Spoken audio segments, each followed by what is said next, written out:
വരുവായി പ്രഭോ ഗണപതേ ഗണപതേ ഗണപതേ.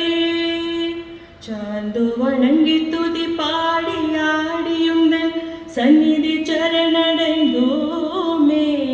ശാന്ത ചിത്ത സൗഭാഗ്യം യാവയും തന്തരുൾ സദ്ഗുരു നീയേ പ്രഭോ ഗണപതേ ഗണപതേ ഗണപതേ. ആദിമൂല ഗണനാഥ ഗജാനന അദ്ഭുത ധവള സ്വരൂപ ദേവദേവ ജയ വിജയ വിനായക ചിന്മയ പരശിവ ദീപ പ്രഭോ ഗണപതേ ഗണപതേ ഗണപതേ ഗണപതേ ഗണപതേ. വിഷ്ണു സഹസ്രനാമം എന്നുള്ള ഒരു ഉപാസന കടലാക്രമണം, പല രോഗങ്ങളും പല സങ്കടങ്ങളും നീക്കാൻ വേണ്ടിയിട്ട് വളരെ വളരെ ഉപയോഗപ്രദമാണ്. അതുകൊണ്ട് നമ്മൾ കടലാക്രമണത്തിൽ നിന്ന് കടൽ മേഖലയിൽ ജീവിക്കുന്നവർ മാത്രമല്ല, മറ്റെല്ലാവരും നമ്മൾ ഈ ഉപാസന നമ്മൾ ചെയ്തുകൊണ്ട് അതിൻ്റെ ഗുണം ഈ ഭക്തസമൂഹത്തിന് പ്രാപ്തിയാകണം എന്നുള്ള ഉദ്ദേശം വെച്ചിട്ടാണ് ഈ സഹസ്രനാമം സംഘടകർ ഇതിനെ സംഘടിപ്പിക്കുന്നത്.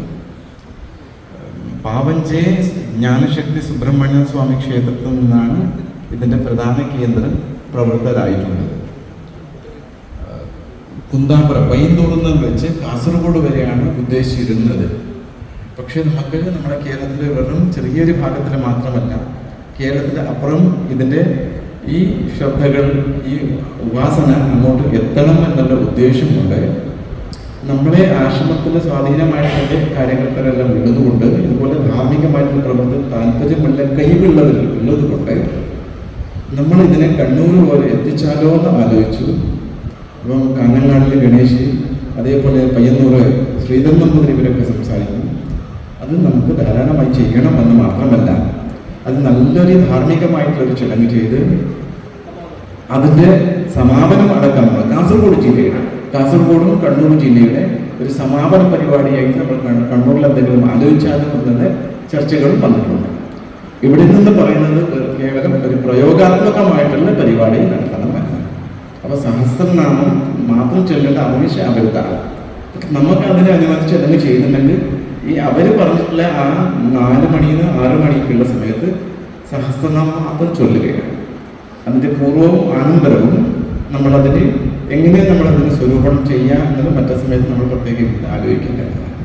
സഹസ്രനാമം ചൊല്ലുന്നവർക്ക് നേരത്തെ ഇപ്പം ഇരുന്നേറ്റ് ഇവിടെ അമ്മ നേരത്തെ പ്രസ്താവനത്തിൽ പറഞ്ഞതാണ്, അവിടെയൊക്കെ സഹസ്രനാമം ചൊല്ലുന്നത് കൊണ്ട് നിങ്ങൾ ഗോകർണ അങ്ങോട്ടൊക്കെ പോകുമ്പോൾ കടൽ തീരം, മലബന്ധത്തെ കടൽ തീരങ്ങളൊക്കെ എത്ര പ്രക്ഷോഭങ്ങൾ അവിടെ ഉണ്ടാവുന്നതെന്ന് സാധാരണ നമുക്ക് കാണാൻ പറ്റുന്നതാണ്.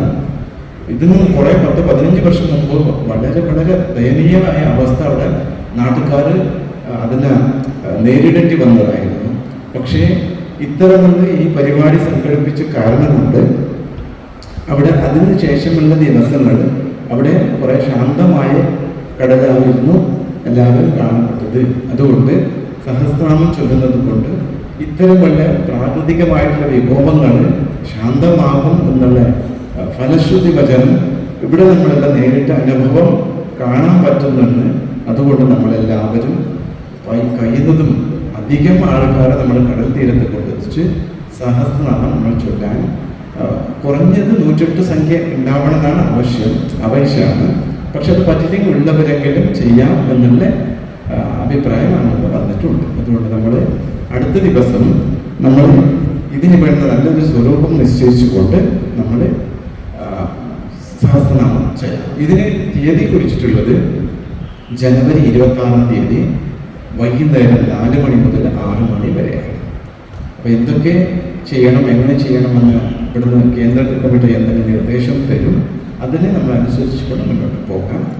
അതല്ലാതെ നമുക്ക് പിന്നെ നമ്മുടെ കാസർഗോഡ് കണ്ണൂർ കമ്മിറ്റി വകയായി നമ്മൾ കണ്ണൂർ കടലായി ശ്രീകൃഷ്ണ ക്ഷേത്രത്തിൽ നമ്മൾ വിഷ്ണു സഹസ്രനാമ ഹവനം ഹോമം ചെയ്യണമെന്നും അവിടെ നമ്മളെല്ലാം ആലോചിച്ചുകൊണ്ടിരിക്കുകയാണ്. അപ്പോൾ നമ്മൾ പറ്റുന്നവർ നമ്മളിവിടെ എല്ലാ സഹസ്രനാമം പാരായണം ചെയ്തവർക്ക് അങ്ങോട്ടൊക്കെ പോകാൻ പറ്റുമോ എന്ന് പിന്നെ നമ്മൾ ആഗ്രഹിക്കും.